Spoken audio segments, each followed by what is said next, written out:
Welcome back, Top Notch Game. Now, peep game and lock in. 2K just dropped, but look, I decided to watch Book Force first, make a video for you guys, put that out there, but I'm not gonna even cap to you. The Shy video might be a little late tomorrow. I need to hop into my builder. I need to get my VC. I heard there's currently a glitch. I'm not gonna mention too much about it, but any way not to give 2K my money, I'm gonna fucking use it. So we're gonna speed through this. I'm like, hey, I gotta give my fans what they want. I gotta drop the Book Force review. So this is gonna be a recap, a review, breakdown, also clues and hints for future storylines and everything like that. So this video is of course gonna be broken into sections because a lot went on in season 2, episode 2 of Book Force. So first up, we're gonna talk about Jenard because, bro, this nigga can't do anything right. He can't do anything himself, and we gotta talk about it in this video. Of course, we also got to dive into the Flynn family drama. It's going to be their own section because a prediction I made, you guys can check out this video. I say all the deaths that will happen within season 2 of Book Force. I think my prediction is coming true within the Flynn family because we're going to dive into the details that happened in this episode, but I said that whatever happens between them will start a war between Vic and Claudia, and I think we got the crumbs and the crumblings and the stepping stones to all that coming to fruition in this season. So a lot happened within that, and then of course we have to end off by diving into my boy Tommy. Like, that's just a must. So we're going to dive into Tommy, all the moves and plays he made this episode, also the Serbs, and of course Miguel, the cartel, law enforcement. They're gonna be sprinkled in within everyone else's section because that they're not, like, they get a few scenes, not really much to mention them. You mention them in passing when talk about the other characters, but that's neither here or there. Make sure you guys leave a like, comment, subscribe if you enjoy everything Power Universe. Raising Kanan drops December 1st. Of course, you guys know I'm gonna be diving back into that when Book Ghost comes back around. You know I'm fucking with that, but Ghost my favorite. Of course, BMF, and also I told you guys you could leave down below any other shows you want to see me dive into. I already got a few recommendations and I'm waiting to see a few more, and I already have a few on the table that I'm probably gonna do. So once again, leave a like, comment, subscribe, leave any recommendations down below, and let's jump into season 2, episode 2, the full breakdown of Power Book Force. So of course, first again we have Jenard, and we just always gotta start with him because once again this nigga can't do anything right. So we saw at season 1, I mean in episode 1 of season 2, this nigga didn't even have all the money in the front and pay Miguel, so he got the money from Shanti.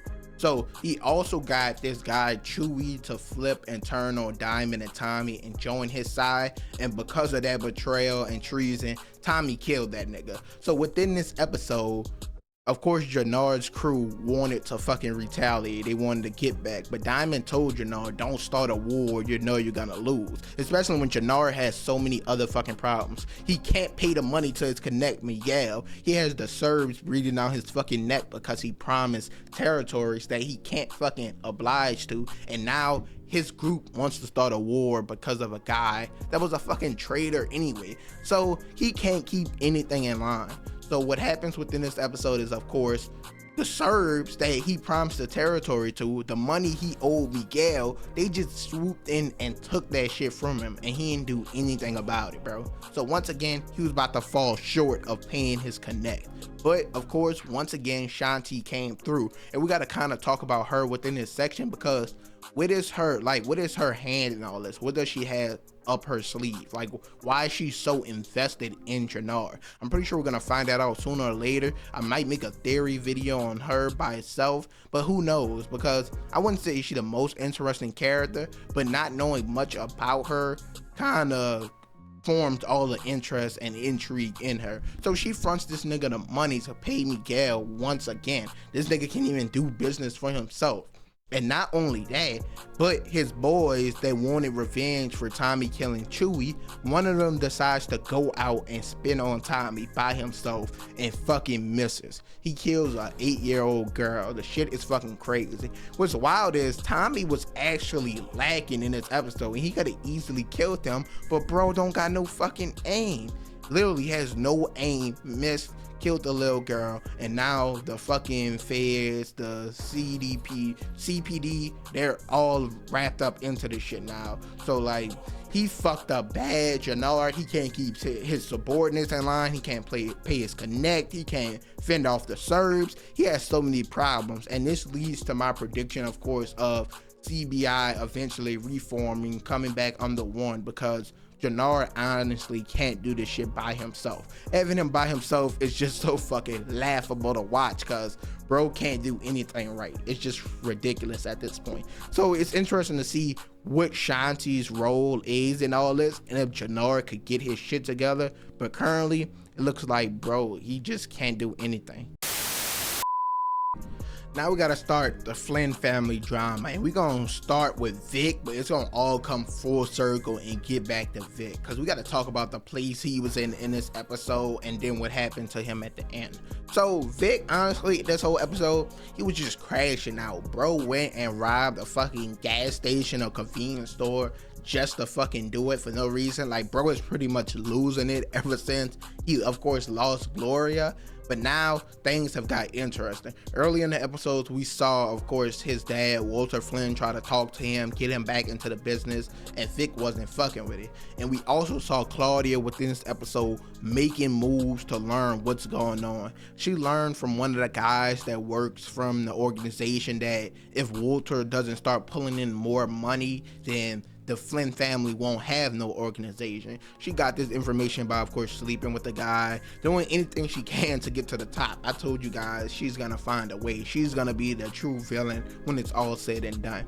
So she found out that information, and after Walter goes to Vic and Vic isn't fucking with it, he goes to Claudia, realize she's more ruthless, more cunning than he thought, and attempts to reconciliate with her or try to get her at least somewhat involved in everything. So they agree to make a plan, of course, get shit done. But once Vic get arrested, like I said, for the robbing the convenience store, and Walter goes and talks to him, he of course apologizes for being a bad fucking dad, for killing Gloria, for everything like that. And Vic tells him he will come back and work for the family if Walter cuts Claudia off. And Walter decides to do so, and he literally tells Claudia, I said that in my all deaths prediction video, Walter would never try to let Claudia be the leader of the family just because she's a woman, and he literally tells her that within this episode. So he decides to cut Claudia out the business and let Vic run shit.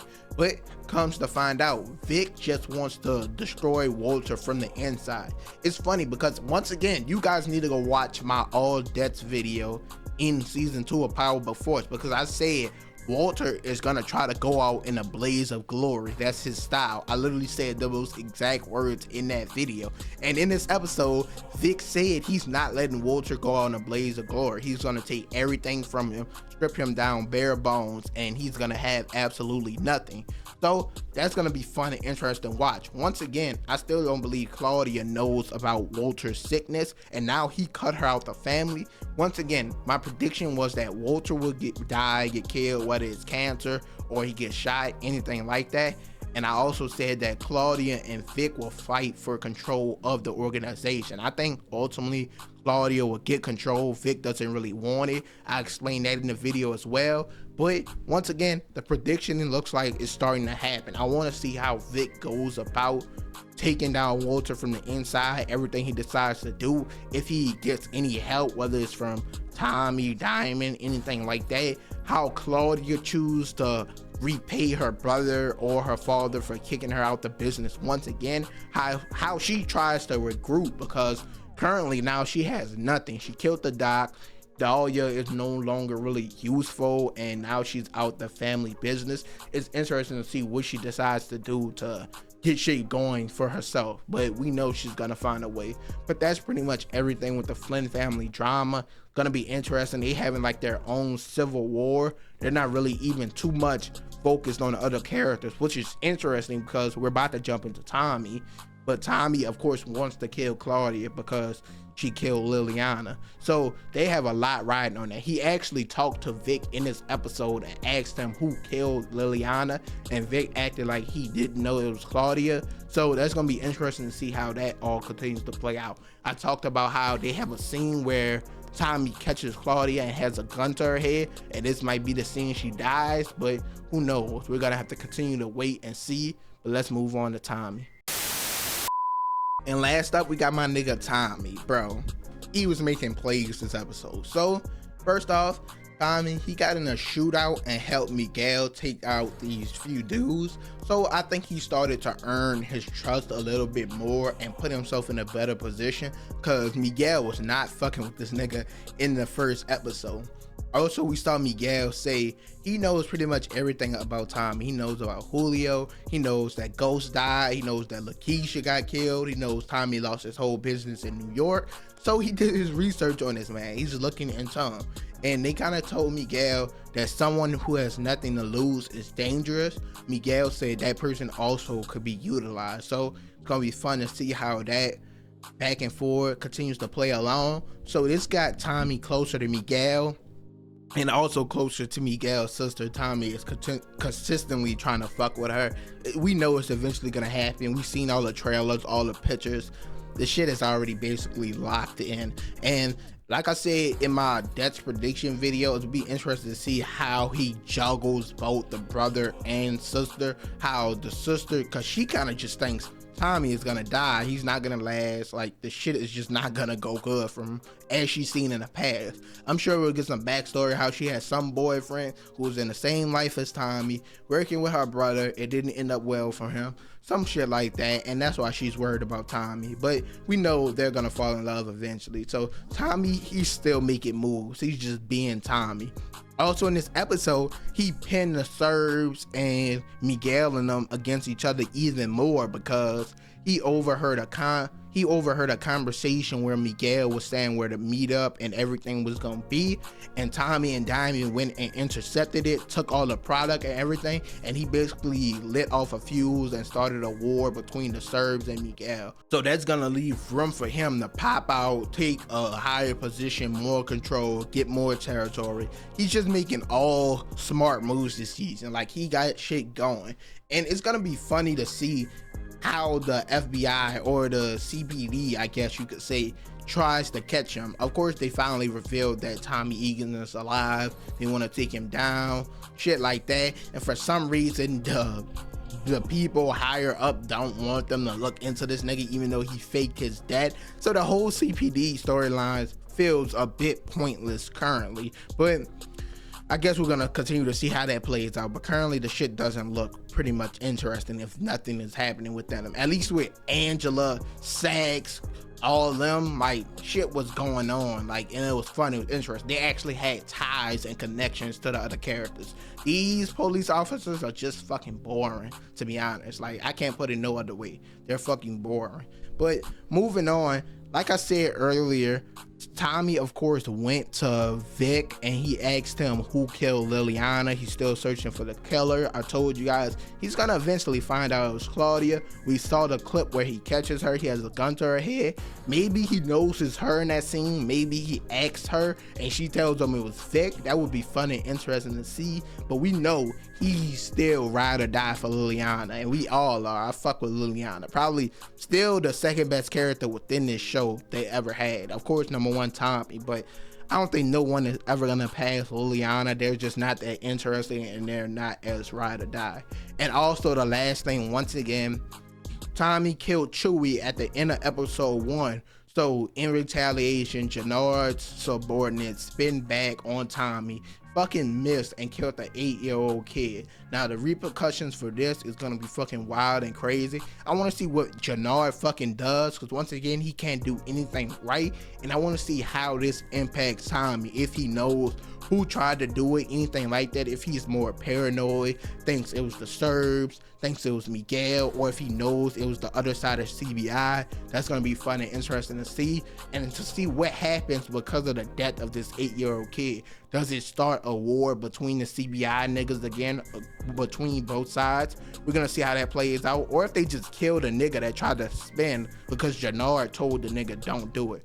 There's a lot that they could do for the rest of the season. We're just gonna see how it plays out. Once again, you guys can let me know what you think about this episode down below. Also, once again, Raising Kanan, December 1st, and you guys can also leave recommendations down below, any other shows, movies, or anything you want me to dive into. Leave a like, comment, subscribe, and I'm out.